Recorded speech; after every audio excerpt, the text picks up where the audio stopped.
ጤና ይስጥልኝ ክቡራትና ክቡራን የቻናል ቤተሰቦች፣ ለዕለቱ ያስኩላችሁን ልዩ መረጃ ይዤ ቀርቤያለሁ። በርከት ያሉ ታማኝ ፈጣንና ሰበር መረጃዎች ለእናንተ ቀድሞ እንዲደርሳችሁ የዩቲዩብ ቻናሌን ሰብስክራይብ በማድረግ የደውሏን ምልክት መጫን አትዘንጉ። ወደ መረጃው አልፋለሁ። በዓለም ላይ ከአንደኛው የዓለም ጦርነት ጀምሮ እስካሁኗ የአሜሪካና ኢራን ጦርነት በሀያላን የሚጣሉ የባህር ላይ እንቅስቃሴ ገደብ ምክንያት ህዝብና ሀገራት በማያገባቸው ለረሃብና ስቃይ ሲዳረጉ፣ የአንዳንድ ሀገራት ወደቦች ደግሞ ያረጁ መርከቦች መጠያ እስከመሆን አድርሷቸዋል። ለመሆኑ ከሆርሙዝ በፊት በዓለም ላይ ምን ያህል የባህር እንቅስቃሴ እገዳዎች ተጥለዋል? ምን ያህል ውጤታማስ ነበሩ? ምንስ ጉዳት አደረሱ? በዝርዝር እንመለከተዋለን። እስከ መጨረሻው ይከታተሉን። ሆርሙዝ ወሽመጥን በተመለከተ ግራ መጋባት እጅጉን የታየበት የሳምንቱ መጨረሻ ነበር። ጸንቶ ለመርጋት ያልቻለው የተኩስ አቁም ባለበት አርብ ዕለት የኢራን ውጭ ጉዳይ ሚኒስቴር ወሽመጡን ለንግድ መርከቦች በቀረው የተኩስ አቁም ቀን ሙሉ በሙሉ ክፍት ነው ሲሉ ተናገሩ። ነገር ግን ከአንድ ቀን በኋላ አሜሪካ ወደቦቿን መዝጋት በመቀጠሏ የተበሳጨችው ቴህራን አቋሟን በመቀየር ወሽመጡን ዳግም ዘግተዋለች። ከዚያ በኋላም በርካታ የጭነት መርከቦች በኢራን ጦር እንደተተኮሰባቸው አሊያም ወደ መነሻቸው እንዲመለሱ መደረጉን አስታውቃለች። አሜሪካ ወደ ኢራን ወደቦች የሚገቡና የሚወጡ መርከቦች ላይ እገዳ መጣሏ ጥንታዊ የወታደራዊ ጫና መፍጠሪያ ስልት መልሶ ያመጣ ይመስላል።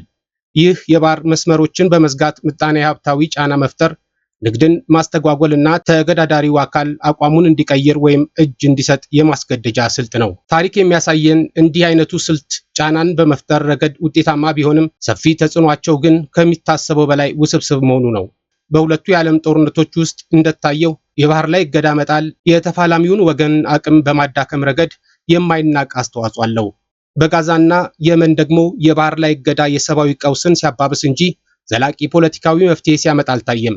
ለመሆኑ በአንደኛው የዓለም ጦርነት ብሪታንያ ጀርመን ላይ የጣለችው እገዳ ምን ይመስላል? በአንደኛው የዓለም ጦርነት እንደ አውሮፓውያን አቆጣጠር ከ1914 እስከ 1919 ብሪታንያ ጀርመን ላይ የጣለችው የባህር ላይ እንቅስቃሴ እገዳ ብዙ ጊዜ በርቀት እገዳ መጣል በመባል ይጠቀሳል። ብሪታንያ የጀርመን ወደቦችን በቀጥታ ከመዝጋት ይልቅ የባህር እንቅስቃሴን ለመቆጣጠር በሰሜን ባህር ላይ ባላት የበላይነት ላይ ትተማመን ነበር። የሮያል የባህር ላይ መርከቦችን ይፈተሹ የነበረ ሲሆን ገለልተኛ በሆኑ ሀገሮች ላይ ደግሞ ጫና በማድረግ ጀርመንን ከዓለም አቀፍ ንግድ አግደዋል።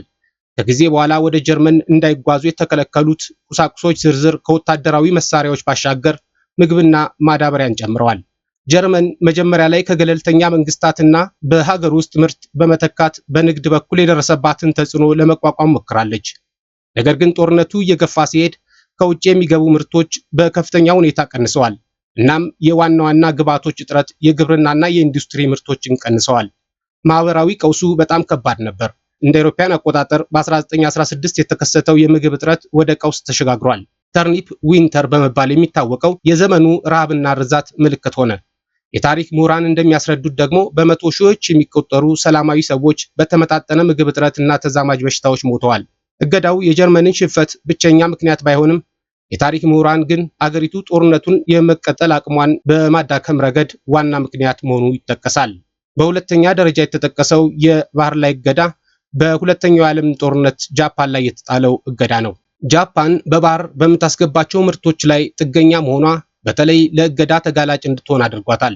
በደሴት ላይ እንደተመሰረተች ሀገር ዘይት፣ ጥሬ ዕቃዎችና ምግብ ለማስገባት እንዲሁም በፓሲፊክ ውቅያኖስ የሚገኘው ጦሯን ስንቅ ለማቀበል በመርከብ መጓጓዣዎች ላይ በእጅጉ ትተማመን ነበር። እንደ አውሮፓውያኑ አቆጣጠር በ1943 ጀምሮ የአሜሪካ የባህር ሰርጓጅ መርከቦች የጃፓንን የንግድ መርከቦች ኢላማ ያደረጉ ሲሆን በኋላ ላይ ደግሞ በተለይ ኦፕሬሽን ስታርቬሽን በተባለው ዘመቻ ወቅት ከአየር ላይ ፈንጂዎችን በመጣል ቁልፍ የባህር መስመሮችን የበለጠ አውካለች። በጦርነቱ የመጨረሻ ዓመታት የጃፓን የንግድ መርከቦች በአብዛኛው ወድመዋል። ከጦርነቱ በኋላ የተደረጉ ግምገማዎች እንደሚያሳዩት ይህ ውድመት በጦርነቱ ወቅት ምጣኔ ሀብቷ እንዲላሽቅ ትልቅ ምክንያት ነበር። ከጀርመን በተለየ መልኩ ጃፓን ጫናውን ለማቅለል ምንም የየብስ መስመር አልነበራትም።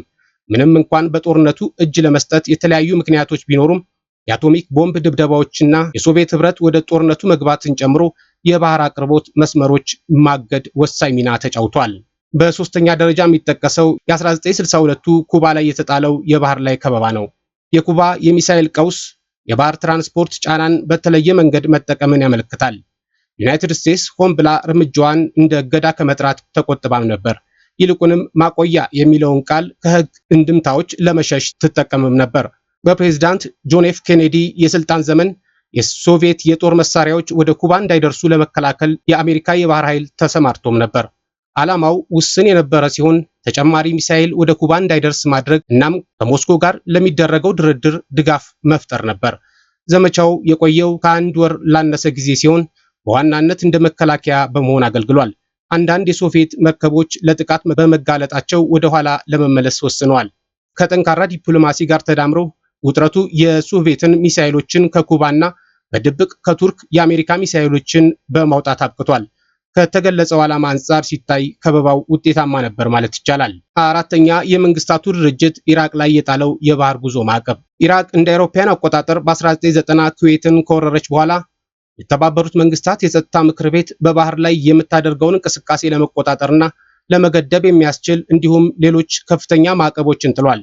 እነዚህ የቁጥጥር መንገዶች እንደ አውሮፓውያን አቆጣጠር በ1990ዎቹ እስከ 2000ዎቹ መጀመሪያ ድረስ ተግባራዊ ሲሆኑ ኢራቅን በምጣኔ ሀብት ለማግለል እና ለዓለም አቀፍ ፍላጎቶች ተገዢ እንድትሆን ለማስገደድ ለሚደረጉ ጥረቶች ወሳኝ ነበሩ።